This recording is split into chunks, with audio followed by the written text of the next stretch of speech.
ఆయన నాకు చెప్పింది ఏంటంటే, జనం పెరుగుతూనే ఉంటారా, ల్యాండ్ అయితే పెరగదు. సో నువ్వు ఎంత డబ్బున్నా ల్యాండ్ మీద పెట్టుకో, అదే నేను ఫ్యూచర్లో నీకన్నా ఎక్కువ సంపాదిస్తే నేను కాపాడుద్దని చెప్పాడు ఆయన. అది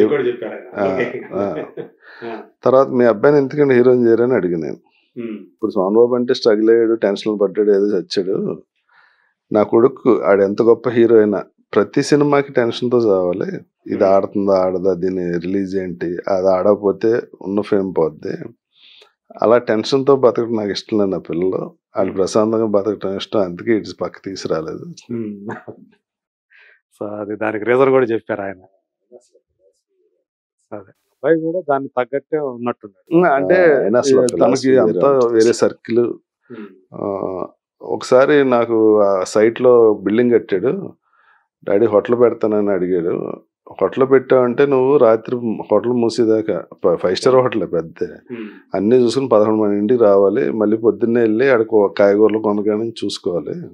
అస్సలు అవసరం లేదు, ఎవడికి అద్దెకిచ్చే బిల్డింగ్ 5 లక్షలు వస్తుంది, నువ్వు హోటల్ పెడితే 20 లక్షలు వస్తుంది. ఆ 15 లక్షల కోసం నువ్వు ఈ 8 ఇంట్లో ఆయనతో పాటు డిన్నర్ చేయాలి అందరూ. ఈ డబ్బు అన్నది నువ్వు నేను ఇచ్చింది కాపాడుకుంటే చాలు, నువ్వు కొత్తగా సంపాదించక్కర్లేదు అని చెప్పి నేను హోటల్ పెట్టినా లేదని చెప్పారు ఆయన అసలు చాలా. అదే మళ్ళీ సాయంత్రం 6 తర్వాత షూటింగ్ వచ్చా ఉండేవాళ్ళు కాదు అసలు. అసలు ఆ టైంకి మళ్ళీ ఇంటికి వెళ్ళిపోవాలంటే ఫ్యామిలీ తోటి కేటాయించారు, ఫ్యామిలీ ఫ్రెండ్స్, పార్టీలకి, సోషల్ లైఫ్. ఆ తర్వాత కూడా ఏదో సినిమా చేశారు కానీ ఆ తర్వాత నేను గ్రేస్ఫుల్ గానే బయటకు వెళ్ళిపోవాలి అంతేగాని. ఆయనకి ఏంటంటే అండి, ముసలోడిని అయిపోయి ఇలాగ చూడకూడదని ఉండేది ఆడియన్స్. పాత సోమన్ బాబు అలా గుర్తుండిపోవాలి. గ్లామర్ గా ఉండే ఆ సోమన్ బాబే అందాల నటుడు. అందరూ లెజెండ్స్ అండి. నాకు ఎంత ఆనందంగా ఉంటుందో. కృష్ణ గారితో చేశాను, నాగేశ్వరతో చేశాను, ఇక మళ్ళీ అన్నయ్యతో చేస్తున్నాం, బాలయ్య గారితో చేయలేదు. అంటే షూటింగ్ జస్ట్ మిస్ అయింది. పర్సుడు బ్రదర్స్ చేశారు కదా, మోహన్ బాబు గారి సినిమా, అందులో చేయాల్సింది. అప్పుడు అది అప్పుడు ఏదో డేట్ ప్రాబ్లం వచ్చి మిస్ అయిపోయింది.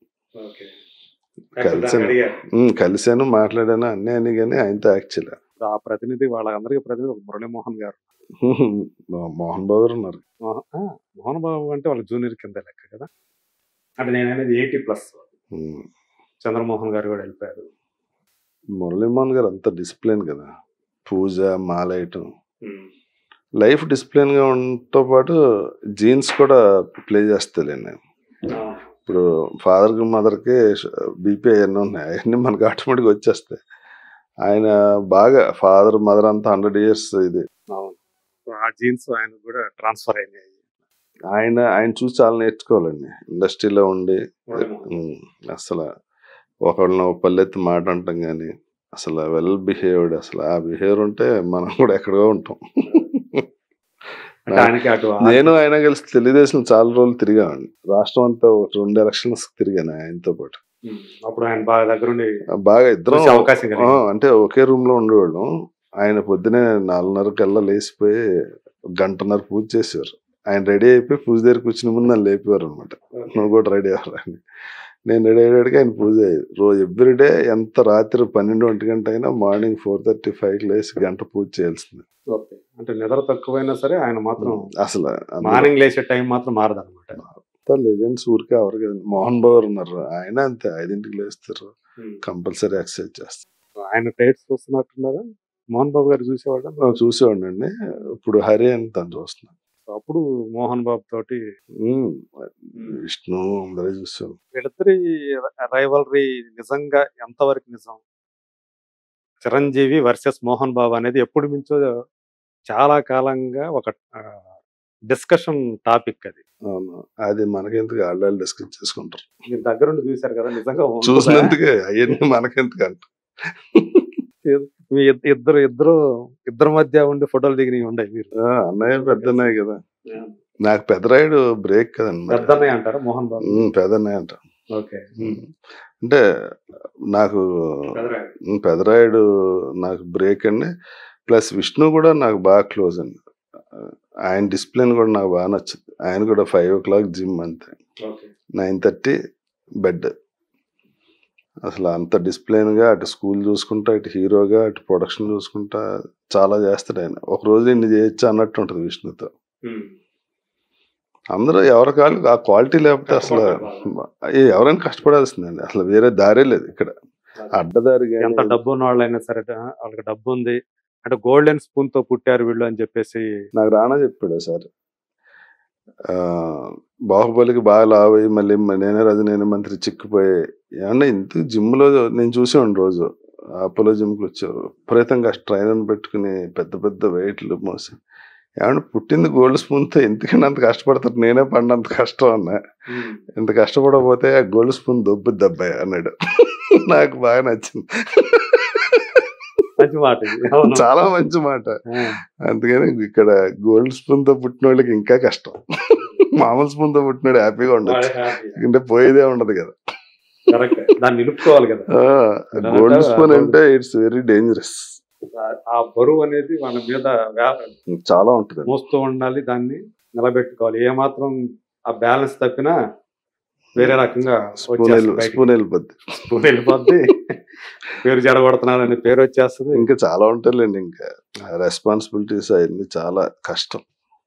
అంటే ఇండస్ట్రీకి వచ్చిన తర్వాత సినిమా మీద పిచ్చితో వచ్చారు కదా, ఇక్కడ ఎవరి ఫేట్ని వాళ్ళు రాసుకోగల పరిస్థితులు ఉన్నాయా? ఉండదండి. ఒక్కటి సార్, ఎవరికైనా అంతేనా, నటులకైనా సార్ ఇక్కడ సార్ కష్టపడ్డోడికి ఏదో రోజు టైం వస్తుంది సార్. కష్టం లక్ కలిస్తే అది వేరే ఎక్కడికి వెళ్ళిపోతారు. ఓన్లీ లక్ మీద వచ్చిన వాళ్ళు అది నిలబెట్టుకోవడం చాలా కష్టం, కష్టపడకుండా. ఓకే, నేను చాలా మంది చూస్తుంటా కదా, ఏమాత్రం లేజీగా ఉన్నా ఓ సినిమా హిట్ అయింది కదా అని అది లేజీగా తయారైతే కరెక్ట్గా 2-3 yearsలో ఫేడ్ అవుట్ అయిపోతుంది. సినిమా హిట్ అయ్యాక ఇంకా కేర్ఫుల్గా ఇంకా కొత్తగా డ్యాన్స్ నేర్చుకుని మొత్తం 6 packs చేసుకుని పాపం ఏం తినరు వాళ్ళు, అంత సంపాదించుకుని అంత కష్టపడి డైట్ మెయింటైన్ చేయాలి, అన్ని మెయింటైన్ చేయాలండి. అదే ఏది తినాలనిపిస్తే తినడానికి లేదు, తింటే ఏముంది క్యారెక్టర్ ఆర్టిస్ట్లు అయిపోతుంది మళ్ళీ. అది చాలా ఆ బ్యాలెన్స్ ఉన్నోళ్ళు ఎప్పుడు అంటే అండి, ఇంకా ఆ హీరో ఇమేజ్ వచ్చాక ఇంకా జీవితం అంతా అంతే, ఏది పడితే అది తినడానికి ఉండదు. క్యారెక్టర్ని బట్టి చాలా కోల్పోవాల్సి అనుకుంటా. అసలు క్యారెక్టర్ని బట్టి మొత్తం ఆహార్యం అంతా మారిపోద్ది కదండి. ఇది వరకు హీరోలు ఏంటంటే ప్రతి సినిమాలో ఒకే రకం కనిపించేవాడు, ఇప్పుడు అసలు పెద్ద ఇప్పుడు ప్రతి సినిమాకి మారిపోవాలి. స్టిల్ చూస్తే ఏ సినిమా చెప్పేచ్చు అలాగా పాపం అట్లా ఉంది. ఒకప్పుడు అంటే అది ఏ సినిమాలో తెలియదు, సినిమా బాగుంటే చూసేటం. అప్పుడు ఇప్పుడు ఆ పరిస్థితి లేదు, లుక్స్ అన్ని ఒకే రకం కనపడేది అప్పుడు. సో అంత సినిమా కోసం క్యారెక్టర్ కోసం అంత కష్టపడాల్సిన పరిస్థితి ఈ రోజు ఉంది అందరికి. మీరు ఇక్కడికి వచ్చిన తర్వాత మిమ్మల్ని ఎంకరేజ్ చేసిన వాళ్ళు కానీ, అంటే పడిపోతున్నావరా ఇంకా కష్టం అనుకున్న పరిస్థితుల్లో మిమ్మల్ని ఆదుకున్న వ్యక్తులు కానీ అలాంటి ఉండయా ఎప్పుడన్నా మీకు జరిగింది? అంటే నేను నైస్ రాజా అనే సినిమా హీరో చేశాక ఆ సినిమా రిలీజ్ అవ్వలేదు. అప్పుడు నాకు 1 year గ్యాప్ వచ్చిందండి ఇండస్ట్రీలో. అంటే నేను హీరో చేశాను కదా, మళ్ళీ క్యారెక్టర్లు చేస్తే ఏమవుతుందో తెలియని కన్ఫ్యూజన్లో ఉండేవాడిని. అప్పుడు 1 year గ్యాప్ వచ్చిందండి. అప్పుడు 1 year తర్వాత ఈ సినిమా రిలీజ్ అవ్వదు, ఇంకా మనం రెగ్యులర్గా సినిమాలు చేయకపోతే ఇబ్బంది పడతాం. అప్పుడు నేను చాలా అప్ చేయాల్సి వస్తుంది 1 yearలో. అప్పుడు చిన్న కన్ఫ్యూజన్, ఇబ్బంది బాగా. పిల్లలు వాళ్ళ స్కూల్ ఫీజులు కట్టాలి, అంటే మరీ అంత ఇది కాదు, మిడిల్ క్లాస్ ఫ్యామిలీ ఓకే, ఇంటికాడ నుంచి అడిగితే పంపిస్తారు అలా ఉంటది. కానీ మామూలుగా అయితే కొంచెం పర్వాలేదు, కొంచెం మిడిల్ క్లాస్ అండి, అప్పర్ హై క్లాస్ అలాగేం కాదు. అప్పుడు నాకు హెల్ప్ చేసింది సుమన్ గారు. నేను వెళ్ళి సార్ నా పరిస్థితి ఇలా ఉంది, ఏదైనా సీరియల్లో వెళ్ళి వేషం అడిగితే సార్ మీరు చేస్తానంటే ఏముంది సార్ మీరు అడగక్కర్లేదని అప్పుడే అందం సీరియల్ ఆయన రాసింది. రామోజీ గారి చిన్నబ్బాయి ఆయన అందం సీరియల్లో నాకు అసలు మళ్ళీ హీరో ఇమేజ్ తీసుకొచ్చారు. అందులో ఒక సాంగ్స్ ఉంటాయి, సినిమాలో అందం అనేది ఇంకా అసలు నెక్స్ట్ లెవెల్. పాపం కరెక్ట్ గా నేను ఇబ్బంది పడుతున్నానని తెలిసి ఆయన రాశారు. తర్వాత ఈనాటి రామాయణం అని ఒక ఉంటే ఏవిఎం వాళ్ళు ప్రొడ్యూసర్స్ అండి, సితారా నేను దానికి కూడా ఈ అబ్బాయిని పెట్టుకోండి అని చెప్పి ఆ రోజు నాకు బాగా హెల్ప్ చేసింది సుమన్ గారు. అప్పుడు నిజంగానే మీకు అన్నట్టుగానే అవి బాగా మళ్ళీ మీరు నిలదొక్కుకోవడానికి. అవునండి, ఆ సీరియల్ వచ్చాక మళ్ళీ సినిమాలు వచ్చినాయి. బాగా చేస్తున్నాడు బాగా. మంచి పాపులారిటీ. అవునండి. ఇంటింటికి రాజారావు అదే సుందర్ సుందర్ అంటారు నాకు. ఎప్పుడు సుందర్ రా బాబు అంటే అంత గుర్తుండిపోయింది ఆ క్యారెక్టర్, ఆ సీరియల్ అనేది మన ఇంటింటికి పరిచయం చేసి. ఏదైనా అంటే సినిమాది ఒక ఎత్తు, సీరియల్స్ది ఇంకొక ఎత్తు అంటారు. 100% అండి. ఇప్పుడు సీరియల్స్ లో సక్సెస్ అయిన వాళ్ళు సినిమాలో చాలా తక్కువ సక్సెస్ అవుతారు. ఎందుకంటే సార్ ఈ సీరియల్ ఛానల్లో మనం ఇంట్లో కూర్చుంటే వచ్చేస్తుంది ఫ్రీగా, బోర్ కొడితే మన ఛానల్ మార్చేయచ్చు. సీరియల్లో మిమ్మల్ని రాజారవీంద్రగా గుర్తుపెట్టుకోరాళ్ళు. ఆ సీరియల్లో నా క్యారెక్టర్ పేరు ఏది ఉందో దాన్నే గుర్తుపెట్టుకుంటారు. దానిలాగే ఉంటుంది. అక్కడ క్యారెక్టర్ డామినేట్ చేస్తుంది, మన పర్సనల్ ఇమేజ్ అక్కడ ఏం ఉండదు. మన పర్సనల్ పేరుతో పిలవడు అసలు, బయట నన్ను సుందరనే పిలిచారు. సినిమా అలా కాదండి.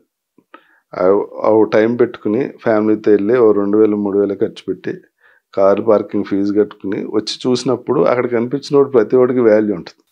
ఆ సినిమా హిట్ అయితే రెమ్యునరేషన్ వేల నుంచి లక్షలకు వెళ్ళొచ్చు, లక్షల నుంచి కోట్లకి వెళ్ళొచ్చు. టీవీకి ఎంత హిట్ అయినా ఇంకో 1000 పెంచమంటే తీసేస్తారు.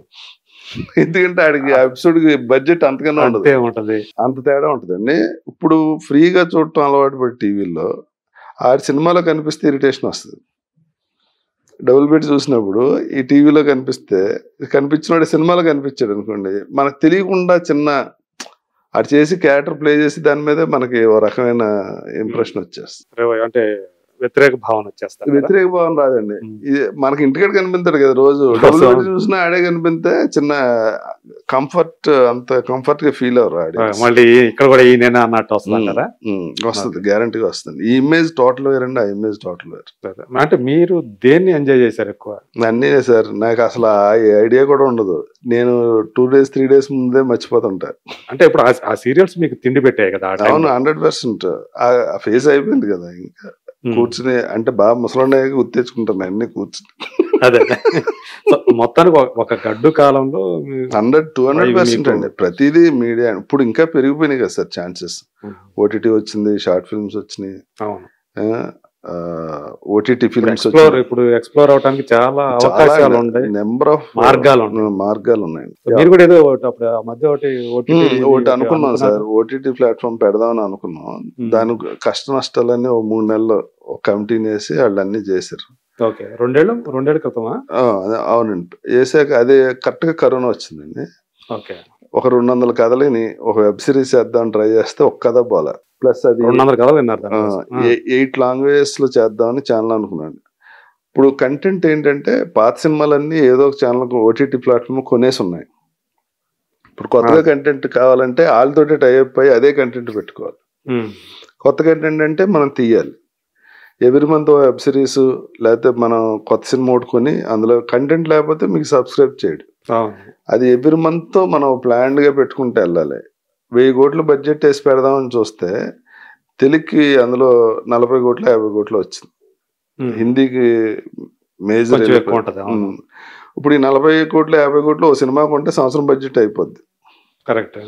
దాన్ని పెంచితే సబ్స్క్రిప్షన్స్ ఎంత వస్తుందో తెలియదు. ఎందుకంటే సార్ నెట్ఫ్లిక్స్, హాట్స్టార్ వీళ్ళందరూ ఇండియాలో, అమెజాన్ వీళ్ళు ఇండియాలో వాళ్ళ బడ్జెట్లు వచ్చి 5000 కోట్లు 7000 కోట్లు 10,000 కోట్లు అలా ఉన్నాయి. లాంగ్వేజ్ కింద అని పెట్టేసుకున్నారు. కాంపిటేట్ చేయలేండి. ఆడు ఒక వెబ్ సిరీస్ తీస్తే ఈ డిసెంబర్ లో షూటింగ్ అయితే 1 year ఆగి నెక్స్ట్ జనవరికి రిలీజ్ చేస్తాడు.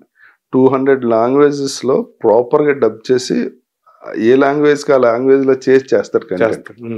అలా చేస్తే వర్కౌట్ అవుతుంది. ఇది లేకపోతే ఏంటంటే ఇక్కడే ఉండిపోతుంది. ఓన్లీ తెలుగుని పెడితే అసలు బయటకి దానికి ఇంకా చాలా ఉన్నాయండి. స్ట్రీమింగ్, దానికి మళ్ళీ అంత స్టోరేజ్ కి అవన్నీ స్ట్రీమింగ్ కి ఎక్కువ అవుతుంది మళ్ళీ. కానీ మేము ఆల్రెడీ ఆహా ఒకటి ఉంది కదా సక్సెస్. అంటే ఆహా వాళ్ళు ఎంతవరకు బయటపడతారో ఇంకా తెలియదు కదండి. ఇప్పుడు తమిళకి ఎక్స్టెండ్ అయ్యారు. వాళ్ళకి ప్రాపర్ గా స్లోగా స్టార్ట్ చేసి తెలుగులో ఫస్ట్ ఇది కాబట్టి వాళ్ళకి ఆ ఇది వచ్చింది. ఇంకో తెలుగు వస్తే ఎలా ఉంటుందని తెలియదు. ఏం లేదు సార్, పులేకి సారీ చేసినట్టే, దిగటానికి ఉండదు, ఆపటానికి ఉండదు. మీరు కూడా ఛానల్ నడుపుతున్నారు, మీరు ఇక్కడ ఛానల్ నడుపుతున్నారు కదా, ఎప్పుడైనా అలాగే ఉంటుంది. మీరు అంటే పులి మీద స్వారీ వ్యవహారం. సో అందు గురించి దాన్ని పక్కన పెట్టారా? వద్దులే అని సినిమా చేసాం, తగ్గేదిలే అని. ఓకే. అయితే ఆ బడ్జెట్ దానికి అనుకున్న బడ్జెట్ అసలు బడ్జెట్ దానికోసమా? ఓన్లీ సినిమాలు చేస్తే ఏమైనా 3 నెలలు 4 నెలలు ఎగ్జిట్ అయిపోయి వేరే పని చూసుకోవచ్చు. సక్సెస్ అయితే ఇంకో 4 తీయొచ్చు, లేకపోతే ఆపేయచ్చు. ఆ రోజుతో చేతులు కడిగేసుకోవచ్చు. ప్రస్తుతం ఇది కొన్ని రోజులు నడుపుదాం అని చెప్పి ఓ సినిమా చేస్తాం. తగ్గేదేలే. దాని మరి ఏంటి ఏమైంది? నవీన్ చంద్ర అని మన దండుపాలెం గ్యాంగ్ ని పెట్టి ఆ దండుపాలెం డైరెక్టర్ గారు చేశారండి. శ్రీనివాసరాజు. అది యావరేజ్. దాంతో ఇంకా సర్లే కొంచెం గ్యాప్ తీసుకుని పెద్ద సినిమాలు చేద్దాం, చిన్న సినిమాలు చేద్దాం. అంటే డబ్బులు పోయినాయా వచ్చినాయా ఏమన్నా సరిపోయినాయి? అంటే పర్లేదండి, అంటే కొంత పోయింది. మొత్తానికి అంటే ప్రొడక్షన్ అయితే కంటిన్యూ చేయాలని ఉంది. అంటే ఇప్పుడు పెద్ద సినిమా చేయాలన్నా ఇప్పుడు సినిమాది ఏంటో ఇప్పుడున్న పరిస్థితుల్లో ఏం అర్థం కావట్లేదు సార్. ఎలా అంటే ఇంతవరకు ఓటీటీ వాళ్ళు బాగా పెట్టి కొన్నారు. ఇక్కడ నుంచి వాళ్ళకి కూడా బడ్జెట్లు ఈ రేంజ్ పెరిగి వెళ్ళి వాళ్ళకి బడ్జెట్లు తగ్గినాయి. ఏ సినిమా కొంటారు వాళ్ళు, ఏ సినిమా కొనరు. హిందీ డబ్బింగ్ కొంటున్నారు, శాటిలైట్లు కొంటున్నారు, ఎంత వచ్చింది కదా. ఇప్పుడు అవన్నీ ఈ సంవత్సరం నుంచి తగ్గించే పరిస్థితి ఉంది.